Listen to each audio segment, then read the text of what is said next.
এখন ছোট যে বাচ্চাগুলো আছে, ছোট বাচ্চা-কাচ্চা যারা খেলাধুলা করে বা একটু অ্যাডাল্ট যারা মধ্যবয়স্ক, তারাও যখন আসছে আমাদের চেম্বারে, তখন ব্যথা নিয়ে যারা আসছে, বাচ্চা-কাচ্চা বা মধ্যবয়স্ক যারাই আসুক না কেন, বিশেষ করে মহিলারা, তাদের কিন্তু ব্যথার যে সমস্যাটা তাতে ভিটামিন ডি আমরা একটা টেস্ট করতে দিই।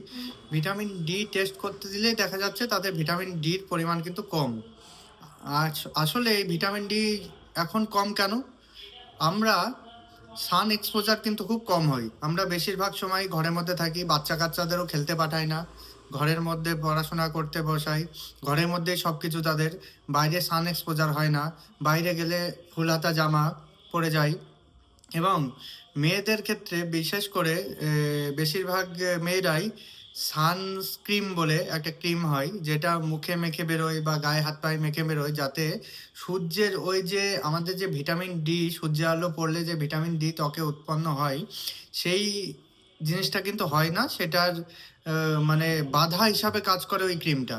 যার জন্যে ভিটামিন ডির পরিমাণ কিন্তু অনেকটাই দিন, দিন কমে যাচ্ছে। মানুষের মধ্যে ভিটামিন ডির পরিমাণ কমে যাচ্ছে। বিশেষ করে ছেলেপিলে তো একদম বাইরে খেলতেই যায় না। মোবাইল আর মোবাইল, মোবাইল, কম্পিউটার এইসব নিয়েই বেশি ব্যস্ত।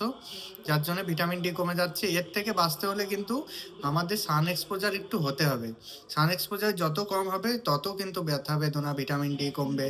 এছাড়াও ভিটামিন ডি কমাতে অনেক রকম রোগ হয়। সেটা নিয়ে পরের দিন আলোচনা করব। নমস্কার।